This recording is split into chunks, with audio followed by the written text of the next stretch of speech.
ये है CBSE top study और आप रीड कर रहे हैं चैप्टर 4 क्लास 10 साइंस सब्जेक्ट का है कार्बन एंड इट्स कंपाउंड। तो यहाँ पर जो बात करी जा रही है कार्बन के बारे में और उसके कंपाउंड जो हम उसके बहुत सारे कंपाउंड्स होते हैं उनके बारे में भी यहाँ पर हम बात करने वाले हैं। तो इस सारी चीज़ों के बारे में हम यहाँ पर जानेंगे। तो चलिए यहाँ पर कह रहे हैं कि जो पिछले चैप्टर था उसमें हमने बहुत सारे कंपाउंड्स के बारे में जाना और उनकी इंपॉर्टेंस जो थी हमारे लिए उसके बारे में जाना। अब इस चैप्टर में हम पढ़ने वाले हैं बहुत ही इंटरेस्टिंग कंपाउंड्स के बारे में और उनकी प्रॉपर्टीज़ के बारे में, और साथ में हम ये भी याद करेंगे सीखेंगे कि जो कार्बन होता है वो एक ऐसा एलिमेंट होता है जो कि बहुत ही इमेंस सिग्निफिकेंस रखता है हमारे लिए एलिमेंट्स के रूप में। और जो उसके कंबाइंड फॉर्म होते हैं वो कंबाइंड फॉर्म कौन कौन से होते हैं, जैसे यहाँ पर आप देख सकते हैं कि स्ट्रक्चर बना है, ये ग्रेफाइट का स्ट्रक्चर है। तो कार्बन ये सारे जो एटम्स बबल्स बने हुए हैं ये कार्बन के एटम्स को नोट किया, और जो ब्लैक लाइंस बनी हुई हैं ये इनके बॉन्डिंग को दिखा रहा है कि कैसे कार्बन आपस में जुड़े हुए हैं। तो ये इसका ही एक कंबाइंड फॉर्म है कार्बन का, किस तरह से कंबाइन करके एक ग्रेफाइट का स्ट्रक्चर बना रहा है। तो इसी तरह ग्रेफाइट के साथ साथ में ही और जानते होते हैं डायमंड जो है इसी कार्बन का ही एक कंबाइंड फॉर्म है। तो इस तरह से हम देखेंगे इस चैप्टर में जो कार्बन होगा एलिमेंट के फॉर्म में उसकी क्या प्रॉपर्टीज होती हैं और ये जो इसका कंबाइंड फॉर्म होता है वो कैसा होगा।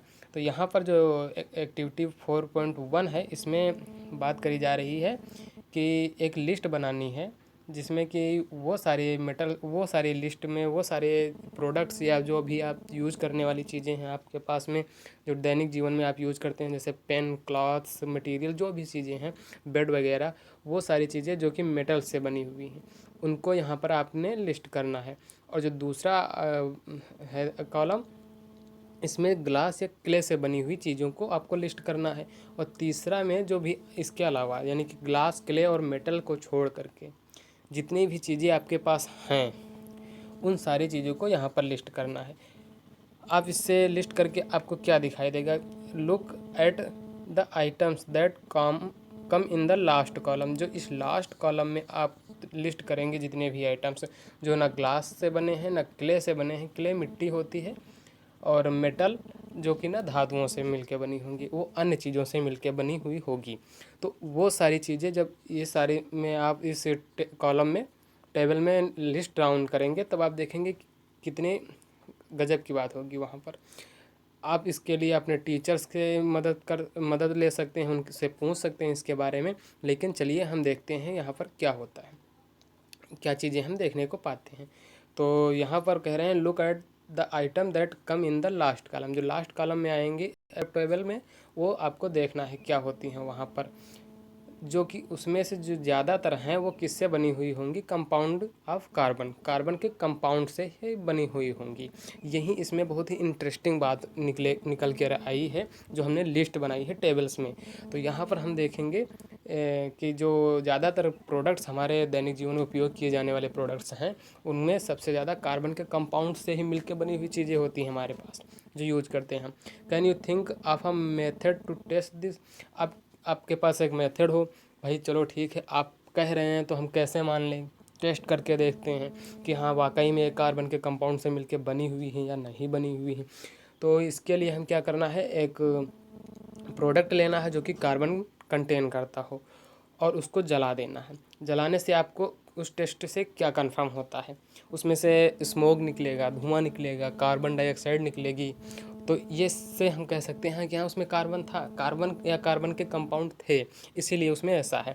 अब इसके अलावा हम देखते हैं कि भाई चलो ठीक है कौन कौन सी चीज़ें थी जो हमने उसमें लिस्ट करी हैं। तो उसमें हमारा फूड हो सकता है, कपड़े हो सकते हैं, मेडिसिन हो सकती हैं, बुक्स और many things of the things that you listed are all based on the versatile element carbon. Versatile एक सार्वभौमिक यानी कि बहुत ज़्यादा उपयोग में आने वाला एक ऐसा एलिमेंट है कार्बन, बहुत सारी चीज़ों में पाया जाता है, लगभग आपको हर जगह मिल जाएगा। तो इसीलिए ये सारी चीज़ें आपको जो सारी आप यूज करते हैं वो कार्बन या कार्बन के कंपाउंड से मिलके बनी होती हैं। टोटल कार्बन नहीं होता हाँ, लेकिन कार्बन होता ज़रूर है उनमें। ठीक, अब आगे हम कह रहे हैं जो हमारे लिविंग स्ट्रक्चर हैं, लिविंग स्ट्रक्चर जो भी हैं वो भी कार्बन बेस्ड होते हैं। जैसे हम में भी कार्बन पाया जाता है। हम खाना खाते हैं, कार्बोहाइड्रेट, ग्लूकोज में भी कार्बन होता है। और पता है ग्लूकोज से हमें एनर्जी मिलती है। तो ग्लूकोज का आप फार्मूला भी जानते होंगे, C6H12O6। तो यहाँ आप देख सकते हैं कार्बन की संख्या 6 है। एक मॉलिक्यूल ग्लूकोज का होता है, उसमें 6 एटम्स कार्बन के होते हैं। तो इसी तरह बहुत सारी चीज़ें हैं जो कि कार्बन से मिलकर बनी हुई थी। अब आगे बात करते हैं। जो कार्बन है ये हमारे अर्थ क्रस्ट पर बहुत ही कम मात्रा में होता है। क्वाइट मेजर बहुत ही कम मात्रा में है। कितना है देखते हैं भाई।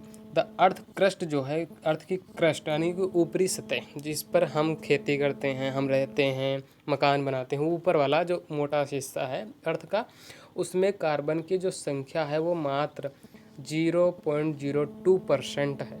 100 में से 100% कार्बन का मात्र इतना हिस्सा है। In the form of minerals, वो भी मिनरल्स के रूप में, जैसे कार्बोनेट, हाइड्रोजन कार्बोनेट या कोल या पेट्रोलियम के रूप में। ये सारी इतनी परसेंट है, ये सारी चीज़ें पेट्रोलियम वगैरह सब मिला करके। और जो एटमॉस्फेयर है, एटमॉस्फेयर में कितनी परसेंटेज है इसके बारे में भी बात हम कर लेते हैं कि एटमॉस्फेयर में कितना है। तो यहाँ पर एटमॉस्फेयर के बारे में बताया गया है कि जो कार्बन की संख्या है वो मात्र 0.03% ऑफ कार्बन डाइऑक्साइड, वो भी कार्बन डाइऑक्साइड के रूप में होता है। In spite of this small amount of carbon available in the nature. अब इतनी, इसके बावजूद भी कि इतनी कम मात्रा में कार्बन डाइऑक्साइड नेचर में हमें मिलता है, लेकिन उसके बाद भी जो इम्पोर्टेंस है कार्बन की वो इमेंस है, बहुत ही गजब की इम्पोर्टेंस होती है। तो इस चैप्टर में हम इसी के बारे में जानने वाले हैं, इसकी प्रॉपर्टीज़ के बारे में। कार्बन जो कि हमारे लिए इतना बहुत ज़्यादा इम्पोर्टेंट होता है, इतना ज़्यादा इम्पोर्टेंट है, इसके बारे में हम इस चैप्टर में पढ़ने वाले हैं। अगला जो टॉपिक है तो इसी कार्बन के बारे में है, कार्बन की बॉन्डिंग के बारे में, कोवैलेंट बॉन्ड क्या होते हैं इसके बारे में। तो वो हम पढ़ेंगे अगले वीडियो में। अगर आपको ये वीडियो पसंद आता है तो इसे लाइक करिए, शेयर करिए और सब्सक्राइब करिए। सब्सक्राइब करने के बाद आप बेल आइकन को ज़रूर दबाएँ और उसे ऑल पर सेट करें, ताकि आपको सारी जो इन्फॉर्मेशन है इस चैनल की वो आप तक मिलती रहे। मिलते हैं अगले वीडियो में। जय हिंद।